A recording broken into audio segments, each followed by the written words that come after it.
Views expressed in this podcast are solely those of the participants. The hosts make no claim to be literary experts, and their opinions are exactly that, opinions. All creative works discussed or reviewed are the intellectual property of the creators of said stories and is being used under the fair use doctrine.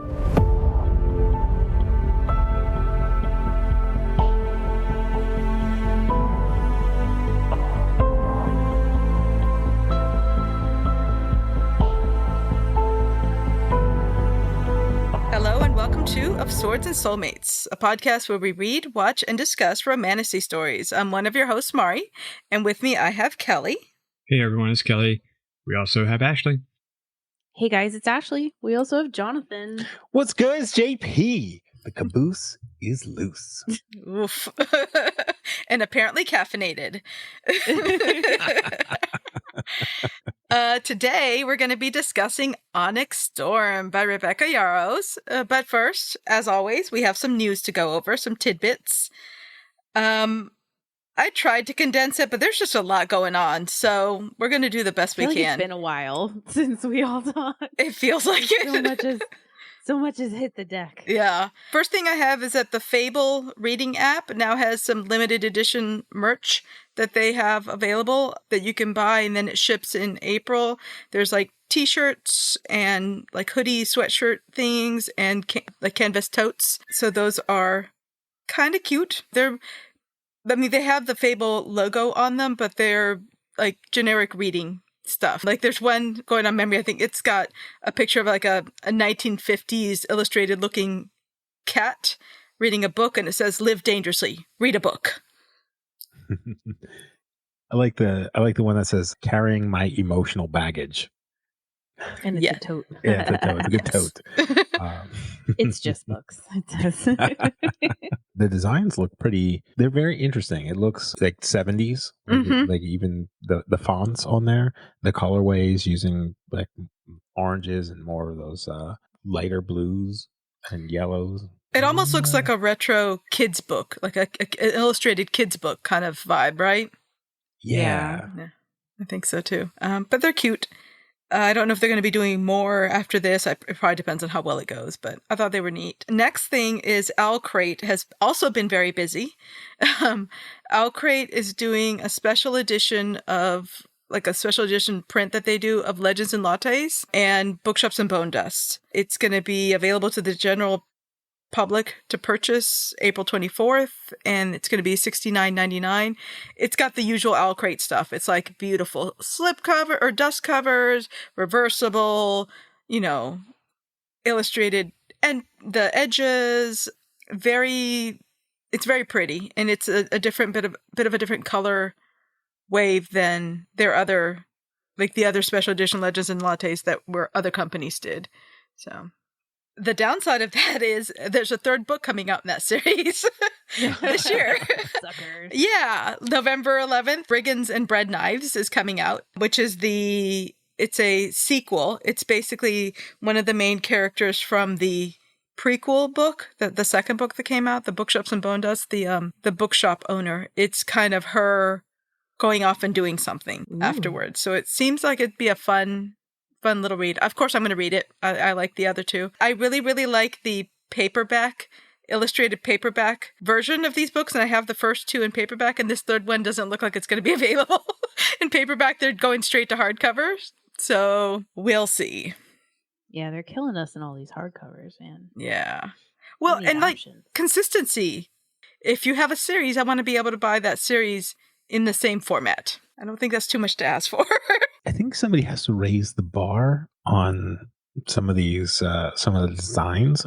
Like, I think what's happening is it's trickling down into your standard books. We were at Sam's Club over the weekend, and there was Ali Hazelwood's Deep End. Is that what it's called? I forget. Yeah, there's a special edition version of that in there. I mean, even just the paperback has like pretty cool edges on it. And if that's becoming the norm, they're training me to now expect that fourth side of the book or fifth and sixth side of the book, like the edges are now going to be adorned. And so I don't know if it's more, expectations are high. Yeah. Oh yeah, definitely. Well, I mean, if the technology exists to do that, then yeah, maybe more authors, more publishers need to do it. I buy books based on looks. That's Fable. If you're listening, put that on a shirt. That's the truth. I do judge a book by its cover. Yeah. Oh, there you go. Or its sprayed edges. Yeah. Yeah. I judge a book by its sprayed edges. Oh, there you go. That's the one. What What a time to be alive. I know. I will pay attention to a book if it's got a pretty version, and it'll like go onto my TBR and go probably bump up into my TBR so I can think, try and read it before so I can make a decision if I want the pretty version. But I'm trying. We'll see how well I succeed this year. I'm trying not to buy a pretty version of a book that I haven't read because it's got to be more than a pretty cover. I gotta want to keep it on the bookshelf because it's got to have substance. Yeah, space limitations do exist. Yeah, not me. I'm a whore for pretty colors. That should also be on a book Yeah, or on a shirt. I'm a whore for pretty colors. The other thing that Owlcrate is doing is a special edition of the Emily Wilde series by Heather Fawcett. And they might get me on these because I do love this series a lot. And these special editions look like the old-timey leather-bound books, like when you put them on the edge, like they just, yes. So those are going to be available for general purchase April 3rd, 2025. And it's all 3 books for $104.99. I mean, yeah. I've spent stupider money on worse things. They look very ornate. Yeah, they do. They're really pretty. So I know that like I have heard people who go book shopping in other countries, whether that's any country other than the US or like another language or whatever, a lot of other countries, especially European countries particularly, you'll go into a bookstore and like tons of the regular books are in a pretty version. Like I am trying to learn to speak Italian, but I also bought the Italian version of Olivia Atwar's Half a Soul because it is gorgeous. And I'm like, okay, I bought it because it's pretty. It's in Italian. I've loved it in English. Now I got to make myself read it in Italian. It may take me 5 years. Right. But it's just so much prettier than so many of the US versions. So many of these fantasy and romance and romantasy books are. We also have that Abigail Owen, who wrote Games Gods Play, that we met at the Romantasy Con, is going to be having a chat with Kate Bellinger at the New Romantics bookstore in Orlando on March 2025. No, March 25th of 2025. And my shorthand, I confused myself. Tickets are $20, and that ticket will include the book by Kate Bellinger, Original Sinner. If you are a fan of either of these authors, I know that they're going to have I think they're doing some touring stuff together because I thought I saw that later in the year that both of them together are going to be, it was either in Chicago or New York. So depending on where you are in the country, I would say look them up if you're interested in being a part of that. I was going to say, I don't know if anybody works harder than Abigail Owen. Oh my gosh. That lady is always on the move. Yeah. There's a few. Yeah. Honestly, I think Abigail Owen is really good at, like, if the term, like, work in the circuit kind of thing maybe is a thing, and like just a full-on book tour, like living her best author life. Yeah. I also think Allie Hazelwood is doing a good job with that. Oh, is she? I guess maybe I don't follow her on the socials. And Juliet Cross. Juliet Cross. All over the place. There's probably a group of like 6 authors that I've just kind of been following. With all that said, I think it's more of I'm zoomed in. Yeah. Right. Your algorithm is algorithming. Yeah. And so I don't know if it's commonplace or uncommon, but the ones that I'm seeing or that I'm exposed to seem to be all over the place. I do want to end up in the same place as Hannah Nicole Mayer at some point. You want to be her friend? Not creepy. Oh, like creepy for Juliet Cross. Got it. Yeah, exactly. Yeah, there's a few that I'd like to. Like, I want to You go had your shot with Hannah. Yeah, we did. We missed that one because we went to go meet Josh Gad instead for his book. I think I want to go on Tuesday. Can we go on Tuesday, best friend? I can't. You can. I might. I'm not even gonna lie. I wouldn't be mad at you. I know. Be free, little bird. Bring me back a present. I prefer Little Serpent. So across the street from the New Romantics, where this is being held, is the Salty Donut. So you can always bring back a yummy donut treat. Yes. You fucking better bring me back. And they have like the best chocolate sheet cake donut.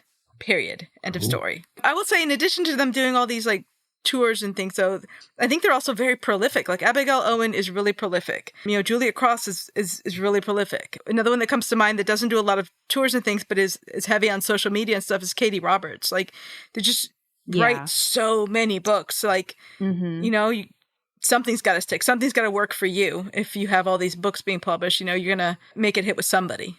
All right, we also have that there is a graphic novel adaptation coming out of Rebecca Yarros' Empyrean series. Ooh. It's being done by... I talked to you about this earlier today. Why are you giving me... And it's on the chat group. The frown lines on his face, like the betrayal. Like, bitch, why didn't you tell me? I said it out loud.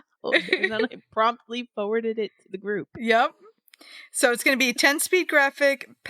Piatkus and Entangled Publishing are doing a 6-book deal for the first 3 Empyrean books. So it's going to be 2 graphic novels per book is what it sounds like. I know that on the article that talked about it, where Rebecca Yarros announced it, they hadn't announced like who the artists and stuff are going to be yet. So we don't know who's going to be doing drawing, who's going to be doing inking. I don't think we know any of those details yet. It's an interesting announcement, especially knowing that she was just in California visiting the production studio. It makes me think that maybe the like visual mode of storytelling with the graphic novels is being used to help them move along the TV show. You know what I mean? I was going to say, I think they at least need to do it in some kind of concert with each other because they don't want conflicting, not images, but like likenesses, if that makes sense. Yeah. Yeah. We'll see. I'm not a huge graphic novel person. I tend to like if I read graphic novels, if I like graphic novels, I like to read them once it's a complete story as opposed to like specific edition by edition. Just because I have a harder time retaining a story when I'm told such a small portion of it, you know. But there's some graphic novels out there that are good that I've enjoyed, so we'll see. I'll probably pick it up when it comes out. Yeah, I think it's definitely going to be an interesting concept because so much is actually happening in these books. But yeah, it's not my area of expertise either. Kelly, do you think it'll be a good thing? I don't know. Graphic novels they're always a risky move when you put a graphic novel, adapt a graphic novel from a book because it's like making it a movie. There's a lot of stuff that's going to be cut out.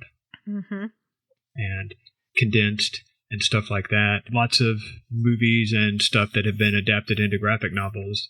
Usually the graphic novels don't do as well. They're usually not very well liked by fans of the originals. Yeah. And that's why a lot of times graphic novels tell a story that's set in the same universe or something like that rather than focus back on the main story and, readapt or adapt the main story for a graphic novel. So it's kind of a risky move, but I'm sure given the fan base, I'm sure it will sell well. Yeah. Right. Yeah, we're suckers. I remember after Firefly TV show was canceled where they did the graphic novel that was like the origin stories of the main characters. And I thought that was a really good use of like a graphic novel for a story. I think if it were like, and so I'm in no position to make a decision for Mother, but I think if she called me up, she's like, "Hey, JP, what do you think we should do here?" I would say, not this. Instead, give us authorize a compendium. Give us more background into the characters. That's an easy. You can spitball some things. You don't have to write stories, but I mean, there's a lot of characters that we just don't have solid background on. Yeah, but I wonder, like, the hard thing about doing a compendium or like an encyclopedia kind of thing is there's still several more books to be told, and there's still things probably being hidden about the characters. Yeah. That would be difficult to write in a compendium without giving stuff away. Or after all the rest of the books are published, then you go back and the compendium's outdated. You see what I mean? Yeah. I also think, like, side note, I do think she's building the ship as she flies it. So as we get into it, I think she's winging it. 100%. Oh, she says she's a plotter. Interesting.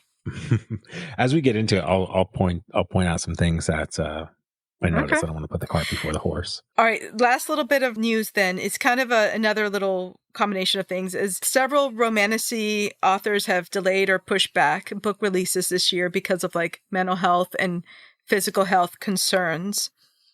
And it got me thinking, maybe we can discuss for a little bit, like as a fandom, as a romantasy, fantasy romance fandom, like, are we toxic? Are we asking for too much? Is the publishing industry, toxic with them?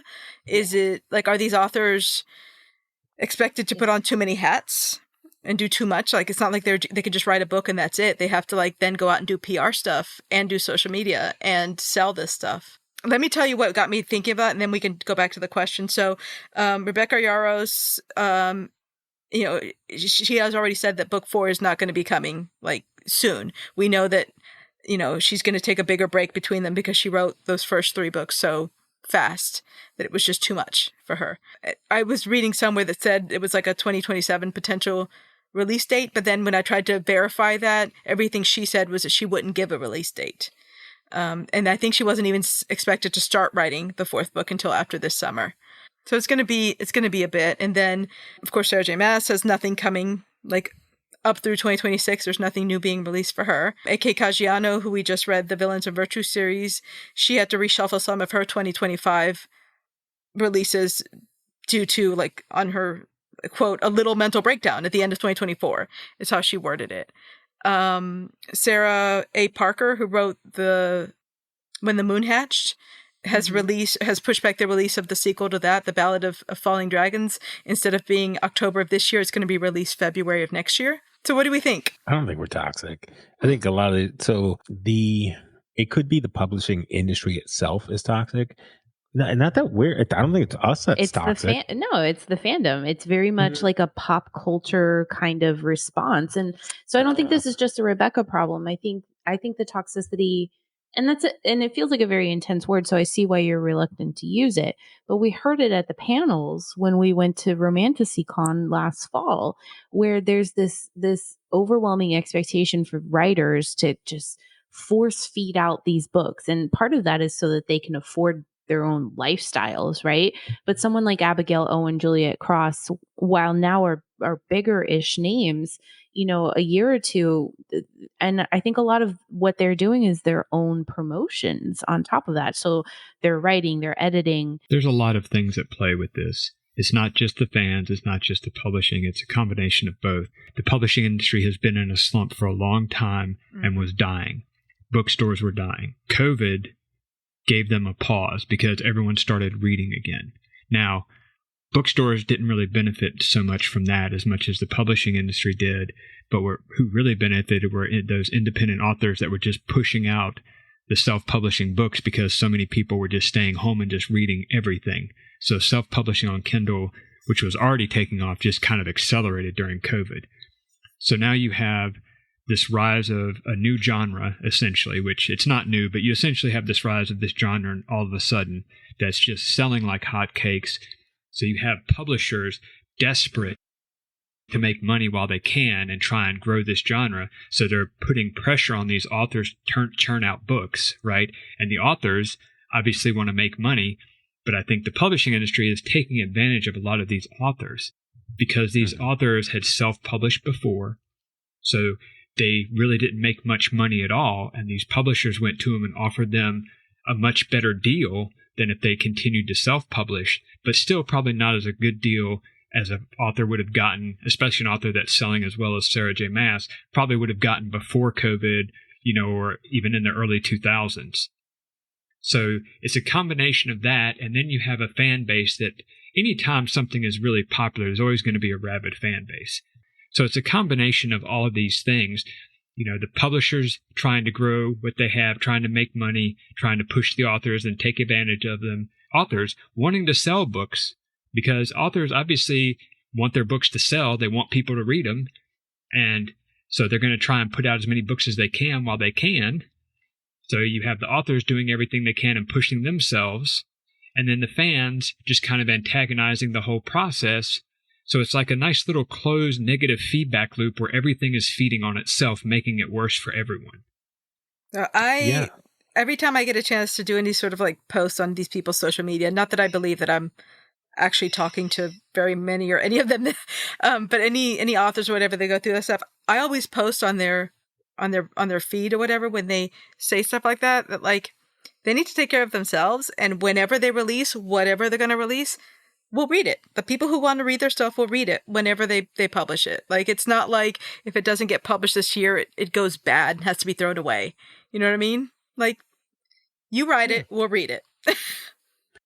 All right, so we chose to read Onyx Storm because we all read it. Like, we read the first two books, so of course we're going to read the third one when it came out. It was published. I was going to say choose feels very strong. Yeah. There was no choice for me. The book chose us. Yeah, the book chose us. That's fair.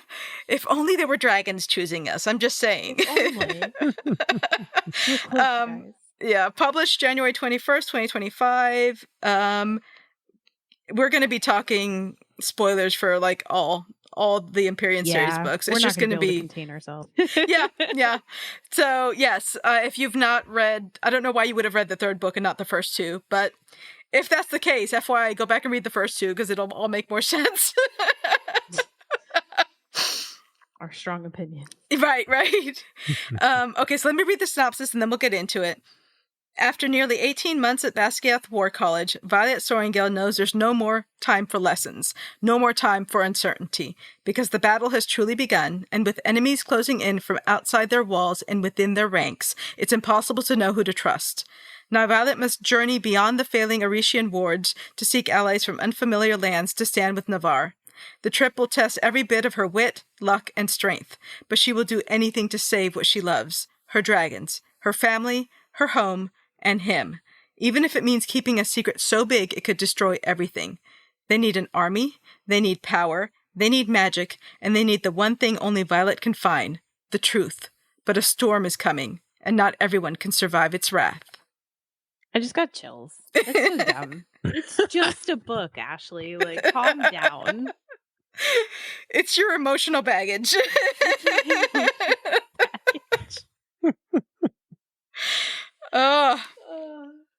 What do we think of overall rating, guys? Here's the thing. There's this trend on TikTok right now, and it's like, I said it was 5 stars. I didn't say it was a literary masterpiece, right? and while there are books that are both of these things, I have 0 complaints about this book.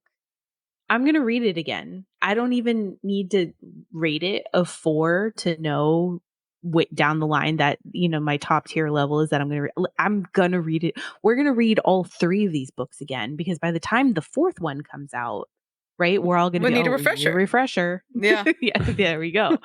This was a 5 for me. I was entertained. My husband and I collectively sat in our places in our home, took off work the day of release, and read a book. In all fairness, we didn't take off because of that book. We took off because I thought I was going to meet Hannah Nicole Mayer that day. Oh, yeah. Yes. It was just a bonus that it all happened on the same Tuesday. We had all of our schedules messed up. But, like, that's literally what we did for, like, 6 hours? Mm-hmm. Yeah. 6 hours we read. And he finished before I did. So this is not a literary masterpiece by any means. Like, we are not talking about anything new, but it was a 5-star. So my story for the day it came out is I had taken off work already because I knew.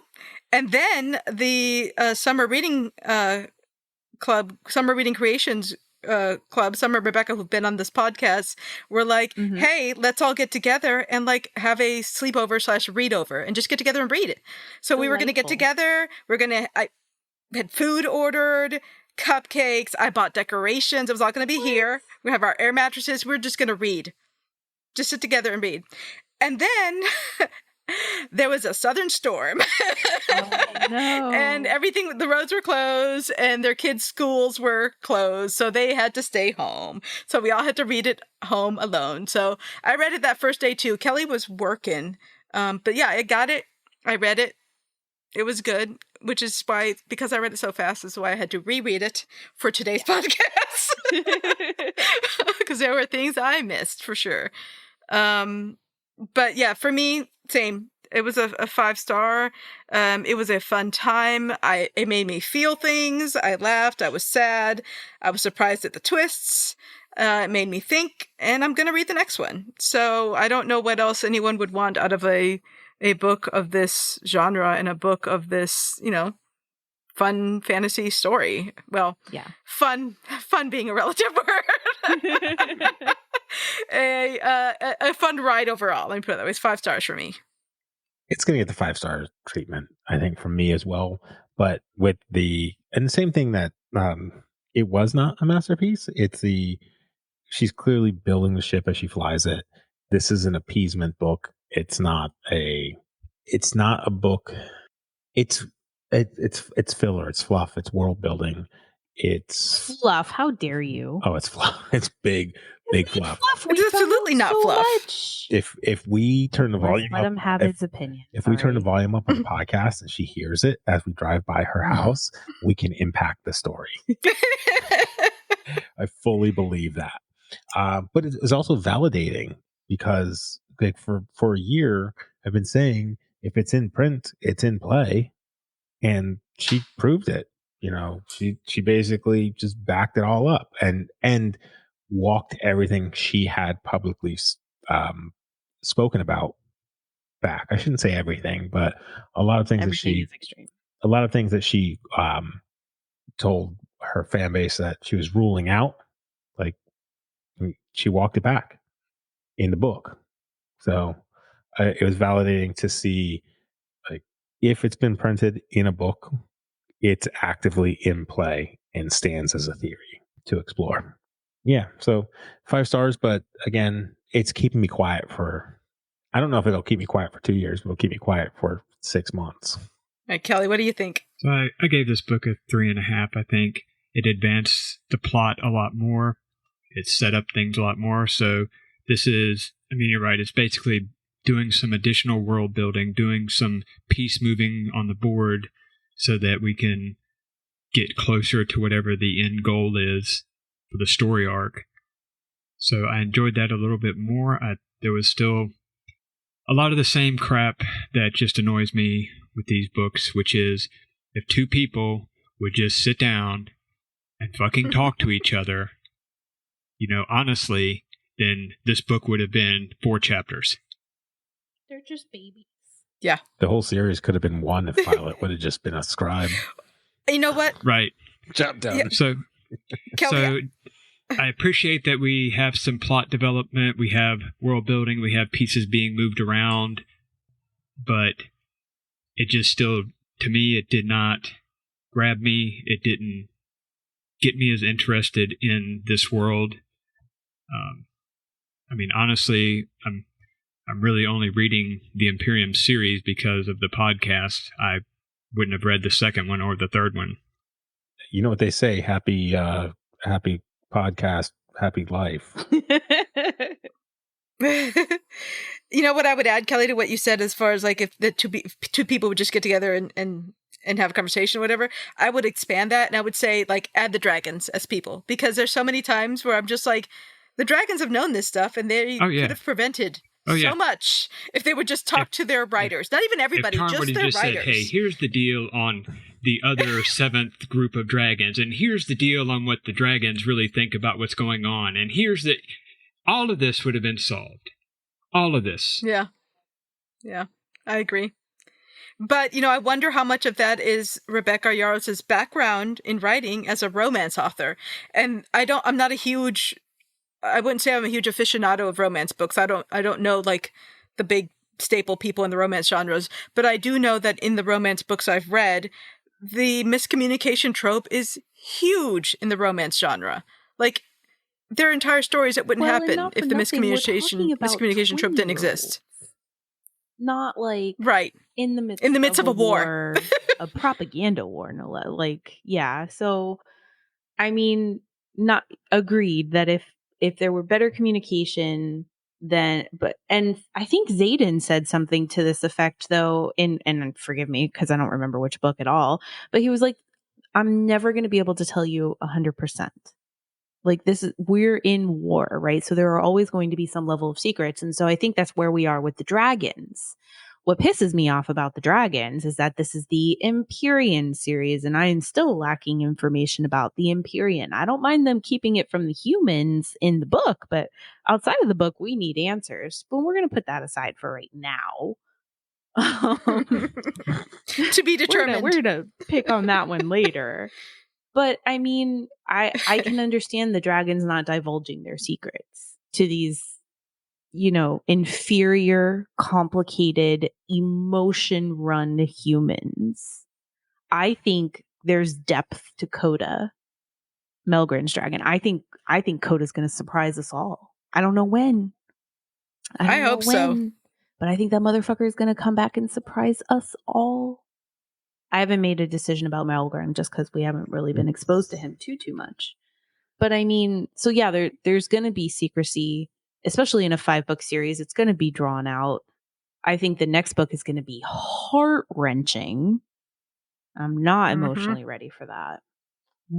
But I mean, for 20-year-olds with probably really terrible parents across the board that were also put in the same situations that they're being put through, they don't know any better. Nobody taught them how to communicate. The fucking War College certainly didn't do it. Dragons are the bad guys. We just right to it. Throw that just right to it. Yeah, I just think the dragons are the randomly throwing things out there, huh? Guys. Okay. We haven't landed on it yet as it being like that. I think that's going to start to pop out. Like that's going to be the painful point in book 4 is that those come to fruition. Like, none of this is substantiated, but just like 7th Den's like, we pieced out because the other Dens are dicks, and they had they shaped their bodies as weapons, and that's not who we are. So that's not who they are. We pieced out, and they're. I gotta say, the Irids were one of the things that made me feel in this book, and what I felt was visceral hatred. To be honest, I was so angry at them. Explore that. Tell me more about. Say more, Mari. Me? Oh, the way they left Andarna, and she's supposed to magically know what to do, even though they literally left her with like no instructions. And then they're like, "Oh, well, you suck because you're not worthy, because I guess you're not exactly what we wanted you to be, and so we're going to turn our back on you." From this high and mighty tower of prosperity and Kelly, just talk about peace, Kelly, because we can have it. Term they used for her? Abuse. No. Oh. I don't remember. She was the like the test case. So we left you behind to see what would happen in 500 years or 1,000 years or whatever the case, to see if humanity has changed. No, bitch, because they're still at war. And kudos to Andarna for calling them for being on their high perch.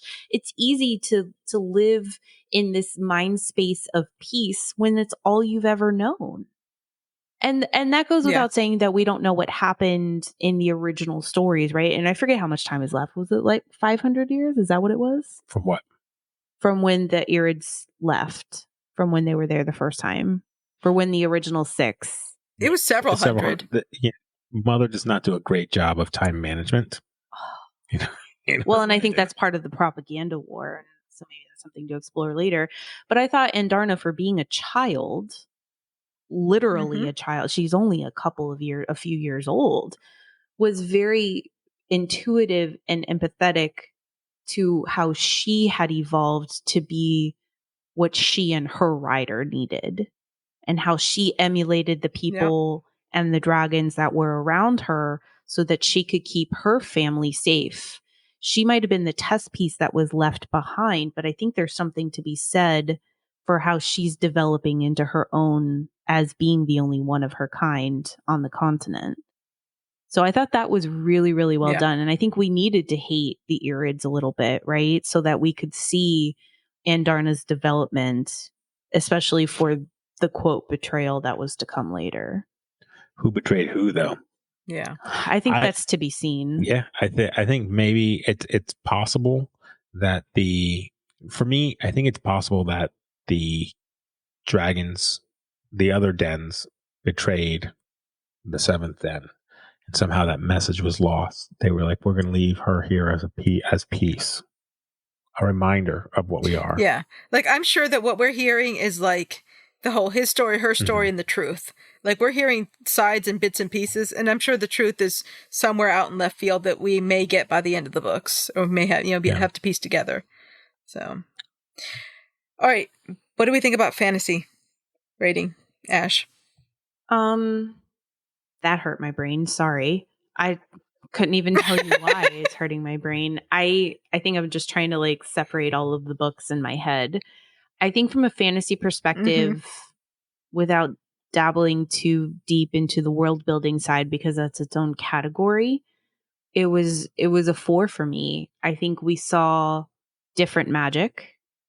I think we saw more individuals involved, right? Good and bad, quote unquote. And I was very interested to learn the balance of the magic in this book in a way that we had not really heard before. So that was very intriguing from a new learning experience perspective for me. Yeah, I agree. For me, it was a 5 in fantasy, but the reason I gave it a 5 was some of the same things you were talking about. I literally put that we learned more about the balance in magic and in powers and how it plays in long term. We learn more about everyone's powers developing, the whole world expanded out. Basically, we're learning everything as Violet is learning it. And I like when authors do that in a multiple series book. I think it's a great way of building out the world and building out the magic and building out the lore without just doing a bunch of lore dumping just in the beginning. Like you as a reader are learning as the main character is learning. That was well, and how we're not done learning it either, right? So like there isn't a verbatim explanation for why Violet could speak to her dragons outside of the continent and nobody else could. We could theorize on it, right? Especially considering her second signet. But I mean, there's the answers. We haven't gotten all the answers yet by any means. There's definitely and very obviously more to come. So we're all just like on the hook. It doesn't have to be baited. It's just listen, Rebecca, take us home. Fantasy. It's again. It left me wanting more. Still gonna get a 5. That's high praise. But it left me wanting more. There wasn't enough answer. There wasn't. I'm strung along. I'm an addict trying to get more of this drug, and it's just wisps of it. But not toxic at all, right? She's toxic to me. But not the other way around. Yeah. I mean, I'm not chasing after her. But at the end of the day, it was also like a flimsy drug. There wasn't the hints were there, the substance wasn't. Burned off real quick. It burned off super quick. So like an example of this is the Mark 1 second signets.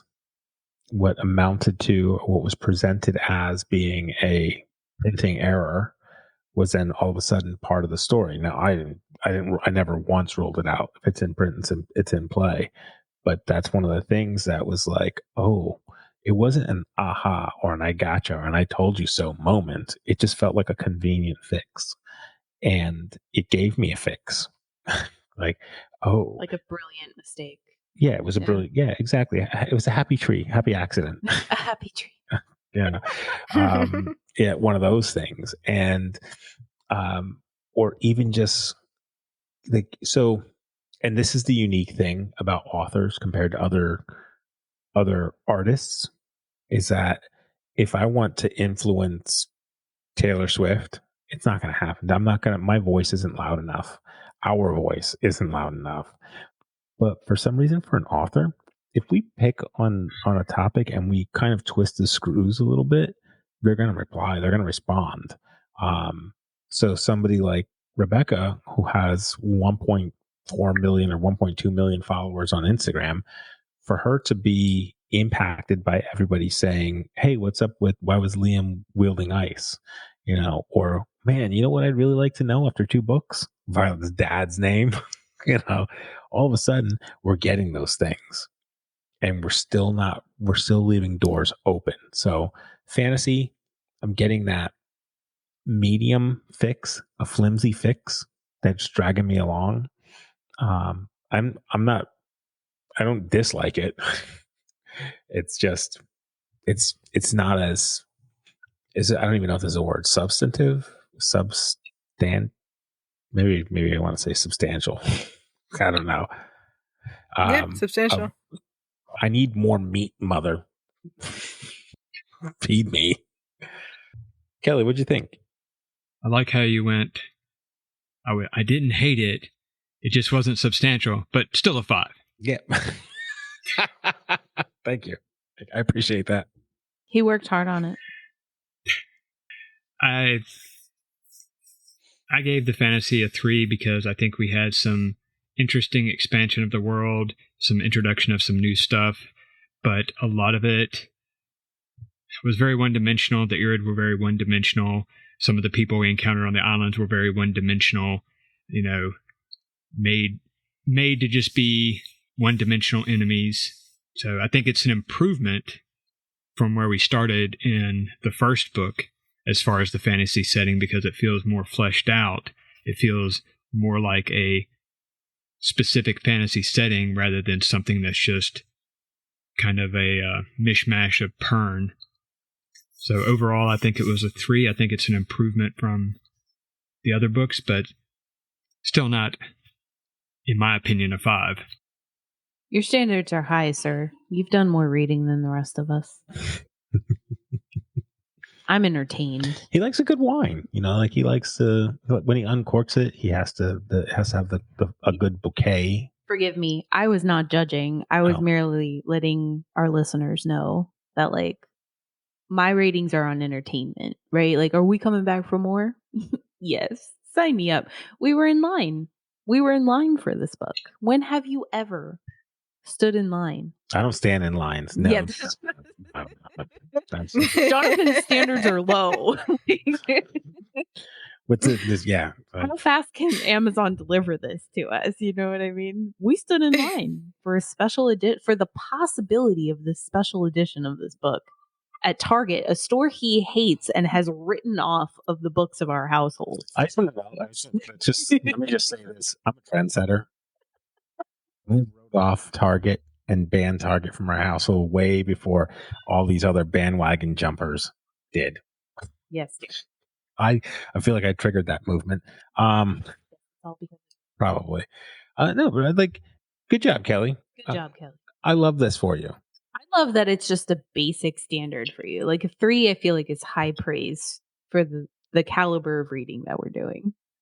Right. Well, it's not just entertainment. Yeah. It's that the fantasy world has to feel like there was thought behind it, like it wasn't just mashed together at the last minute and being written on the fly.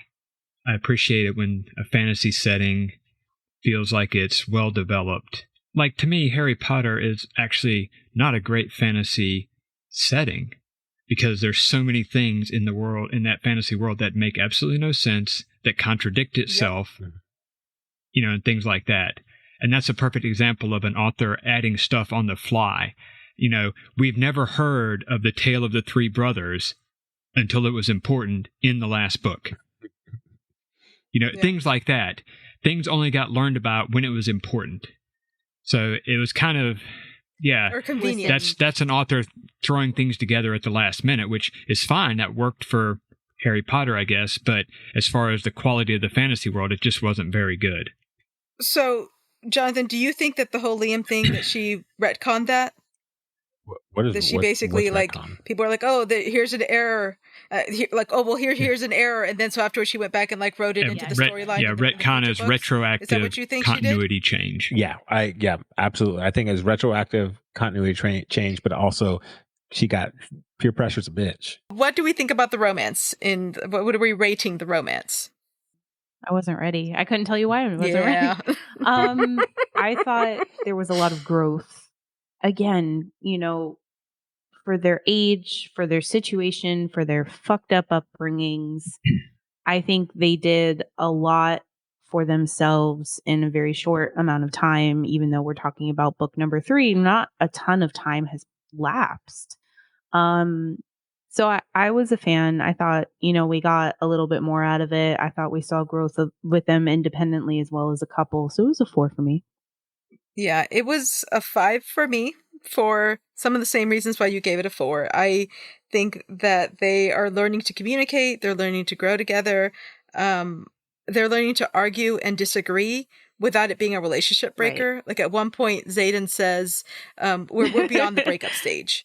They're learning, it's true. And it's, they're learning to adult together in horrible circumstances. Like, I think it's well done. 5 for me. I mean, I'm still going to give it a 5, but like realistically, this is the worst relationship I've ever been in. Like, this is a shitty relationship, right? So yeah, like there's so many things are happening all at the same time. Now we've got both of them have exes involved that they have to deal with. There's some jealousy rears its ugly head again, but on the Xaden side of things. And there's just and then meeting the in-laws is like this is just, it's interesting. I was caught off guard with some of that stuff. Which part were you caught off guard? Mom? Yeah, mommy, shadow mommy. I was really caught off guard. That happened too fast for me. Interesting. I thought it would be interesting to see her play a different role than what she played. I think she just kind of like, it was weak sauce. Not all humans are great. What were you thinking what were you wanting her to play? I wanted a sibling.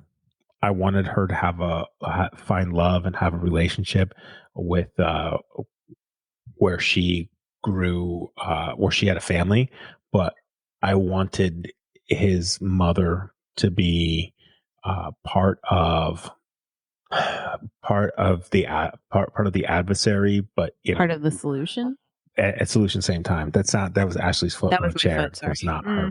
It was not her booty. That sound effect.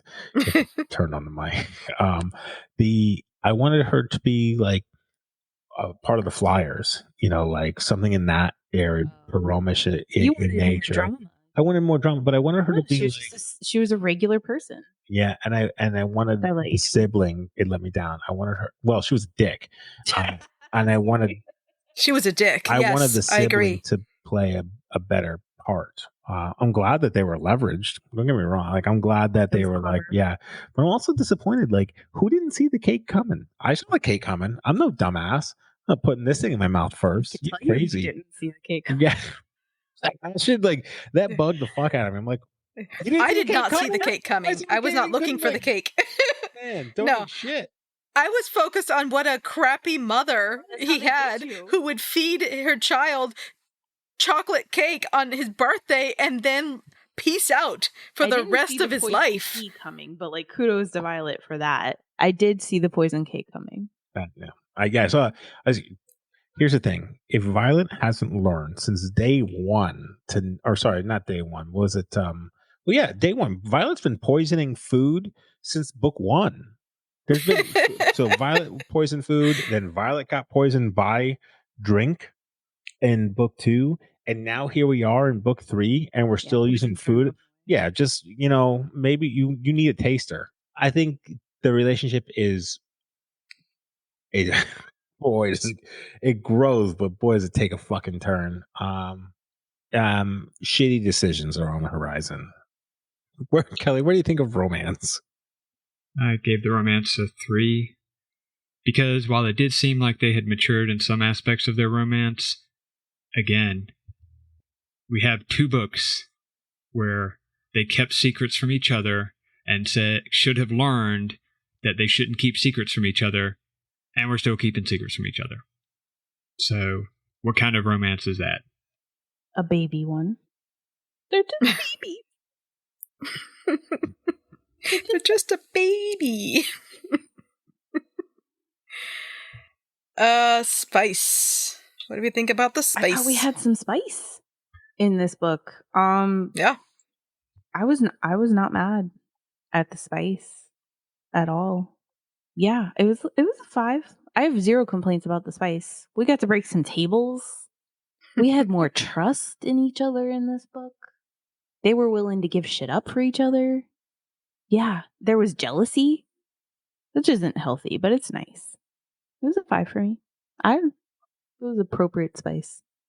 Yeah, I gave it 5 stars for spice as well. Book 2 is still my favorite of the 3 for spice. That was but Ainsty I thought spice that in the book spice 2. stuff in this Book 3 was not Ainsty spice. So by the end of this, we're going to have a girl group or a boy band at the end of all 7 books, and each of them's going to be a certain spice. It's going to be the new spice peeps.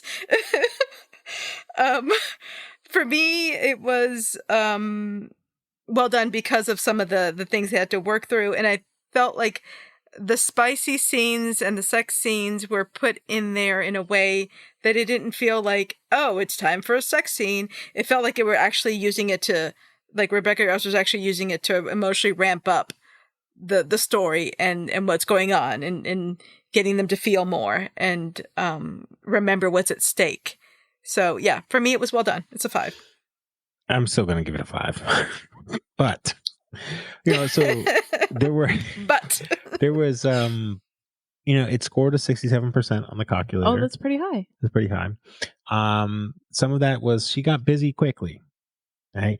No mention whatsoever of what happened 24 hours, 48 hours before. No. Like nobody cared that there was a fucking all-out war and their whole world got turned upside down. Yeah. But within that first 20% of the book or so, there might have been like chapter 2, they were fucking, which was interesting. They were healing. Yeah. Oh, is that what it is? Yeah. It's like, if like aliens, the look he's giving me right now. I'm trying to think. Yeah, is that what that is? Isn't there like a song, Sexual Healing or something? That's the name of it. They were, yeah. They were definitely, somebody was doing the bridge. Somebody was on all fours.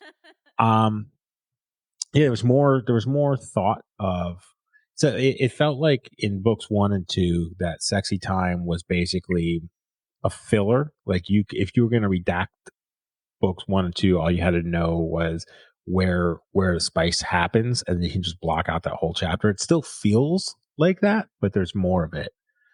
My only takeaway here is that, or my only, like, if I was going to take points away, I'm not.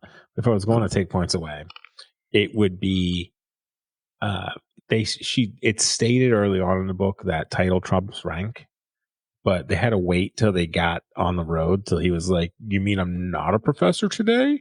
Get over here, baby." Like, if title trumps rank, then just be like, "I'm nobility, pound salt, I'm gonna pound her."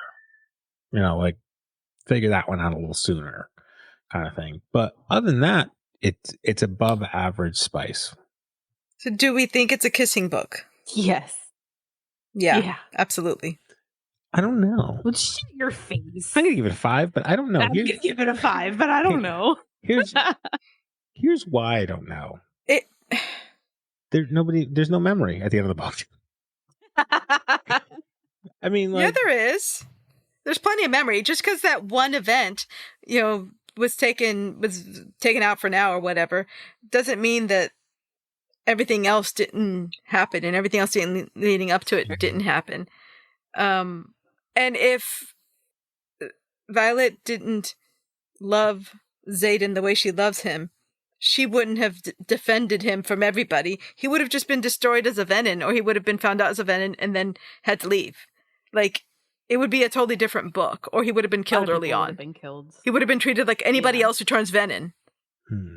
I wish there was some way for one of their close companions to read her mind and maybe unlock what happened. That I don't think what happened is required I want to know what happened.